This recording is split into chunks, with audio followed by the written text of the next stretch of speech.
Labor and government policies. The Union government in 1910, led by General Louis Bott and later Jan Smuts, was market-orientated, thus leading to minimal government intervention in the economy. The reason being, government cannot eradicate poverty, but free market system can, through, amongst other things, low import tariffs. The best the government can do is to provide education for the next generation. At the beginning of the 20th century, the government policies were mainly about labor issues. That is, providing cheap labor to mining companies while gaining support from the increasing white middle class. Of course, these two aims were mutually exclusive. Cheap labor could be provided by blacks rather than whites, but reducing white jobs, and particularly from skilled positions, was politically unfeasible. To find a safe middle ground, the government invented the policy of segregation. According to Terre Blanche, a segregation policy was already proposed by Milner and his Ginar Khadi, a group of Oxford graduates, in the SANAC report of 1905. It hoped to solve the labor problems of the mines while accommodating white racism by creating native reserves that were too small to sustain the black population and thus create a reservoir for migrant labor. The report furthermore proposed the segregation of whites and blacks in cities and in politics, where whites were supposed to represent the grievances of blacks. This was followed by the Land Act of 1930, which succeeded in creating a large reservoir of cheap and docile black labor. And in 1923, the Native Urban Areas Act aimed at controlling the influx and urbanization of black workers to the cities. According to Bainhard and Dobu, the racist segregation policies of the early 20th century should be understood as the rationalizing economic and capitalist imperatives. While these SANEC report, Land Act, Native Act, repressive labor laws were institutionalized on behalf of mainly English-speaking whites, capitalist class, and lowered their costs. The discriminatory measures were institutionalized mainly on behalf of the Afrikaner proletariat or working class, which increased the cost for capital. According to Terre Blanche, it is not surprising to note that most of the repressive labor laws were institutionalized during the period of South African Party government from 1910 to 1924. Author and Smuts, supported by the English capitalist class, while most of the discriminatory laws, introduced in part to alleviate white poverty, were institutionalized during the pact government of Herzog after 1924. The steady decline in the gold mines profit between 1910 and 1920 and the increase in wage differential between whites and black workers from 11.7 to 1 in 1911 to 15 to 1 in 1920 caused the mine houses to announce plans to employ fewer white workers and to lower the color bar to allow black workers to perform semi-skilled work. These changes triggered protests by white mine workers, mainly poor white Afrikaners, under a red flag with the slogan, "Workers of the world, unite and fight for a white South Africa." Smuts reacted by issuing the South African Air Force to suppress the strike, resulting in more than 200 casualties. 4 leaders of the rebellion were sentenced to death and walked to the gallows singing the red flag. According to Terre Blanche, the harsh suppression of the strike featured prominently in the consciousness of the Afrikaner working class and played an important role in the election win of the packed government in 1924. The victory of Herzog's packed government, which was made by the National Party and the Labour Party in 1924, brought about a change in the emphasis of government policy, from focusing on the need of the capitalist class to the needs of the working class, specifically white poverty alleviation.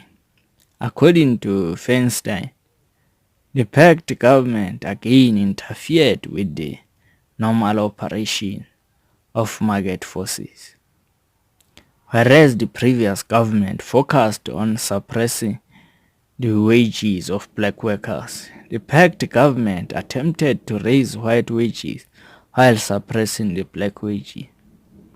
The new government immediately sprang into action. It introduced a discriminatory policy, officially dubbed civilized labor. By adopting the Wage Act in 1925, the Mines and Works Amendment Act in 1926, and the Native Administrative Act in 1927, the Wage Act gave the minister the right to appoint a wage board and to prescribe the same minimum wages for blacks and whites. The Mines and Works Amendment Act reintroduced the color ban in favor of whites and colored workers, whereas the Supreme Court had ruled in 1923 that the previous color bar was ultra-vires. The new act simply reserved certificates of competence in skilled trades for whites and colored. This institutionalized a type of affirmative action because blacks were restricted to do unskilled labor. Mines had no option but to employ white labor, even though blacks might have been more productive. According to Terre Blanche, between 1924 and 1933, more than 8,000 jobs were transferred from blacks to white workers. Apart from the labor laws, the new packed government also implemented a new industrial policy, since it considered the availability of cheap electricity and steel to be necessary preconditions for the development of manufacturing industry. Accordingly, Eskom was established in 1922 and ISCO in 1928, with production beginning in 1933. Furthermore, the rapid expansion of the country's infrastructure, especially the railways, required builders and operators. Protectionism was implemented to protect the local industry. Some researchers claim that protectionism mainly protected industries that employed mainly white labor force and didn't stimulate the building of new industries. Government contracts were awarded to firms that employ white workers. Packed government's policies did play a role in the eradication of white poverty by disadvantaging black people. Significant success was attained due to drastic rise in gold prices in 1932, voluntary involvement of Afrikaners in the South African forces that took part in World War II, and many jobs that were uh, created during the war period. In 1934, a conference was held in Kimberley to discuss possible solutions for poor white problem. The then professor of sociology at Stellenbosch University, H.F. Vervoet, clearly stated that government policies to eradicate white poverty will also affect other races. When there is certain discrimination in the interest of the white worker, it should be remembered that such discrimination is not only in the interest of the poor white, but in the interest of the country. And later in his speech, there is valid reason for such temporary discrimination in some circumstances, as it will be in the interest of the country.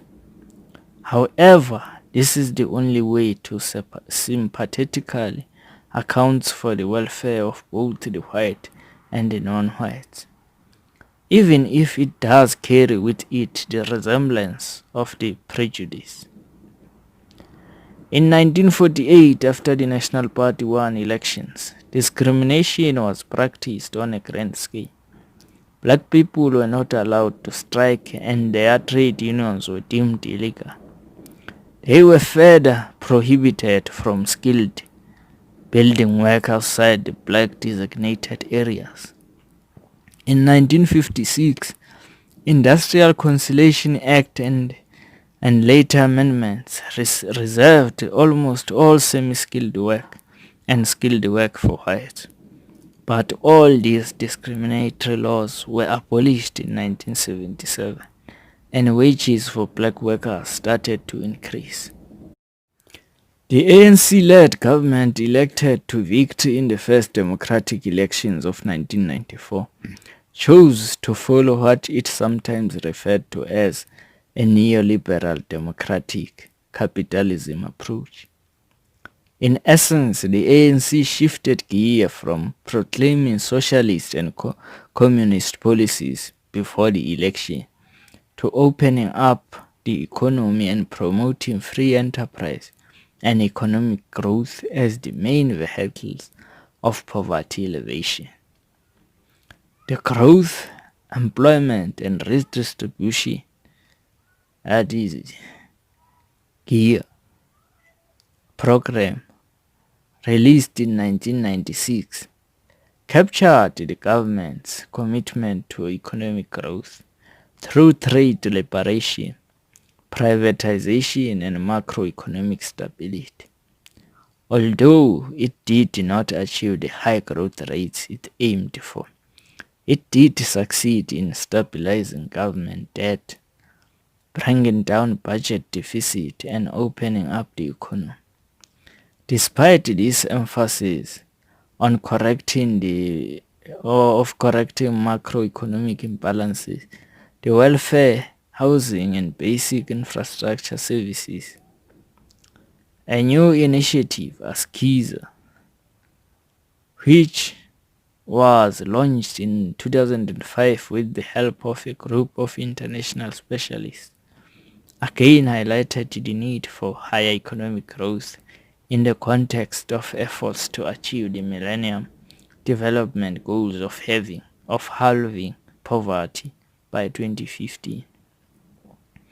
The new Constitution of 1996 also made provision for the introduction of legislation to address the racial imbalances of the past.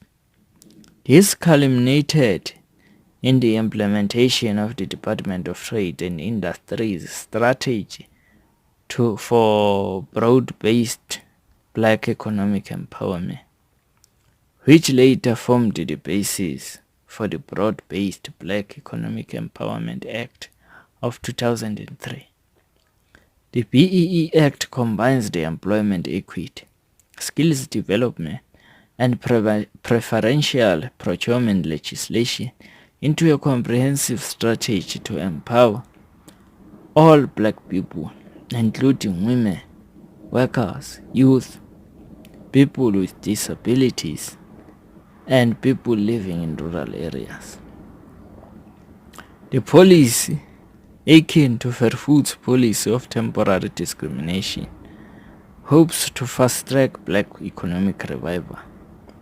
Although the reasons for introducing the BEE Charter are evidently more nuanced, one should be skeptical regarding the ability of labor policies operating against market forces to benefit the majority of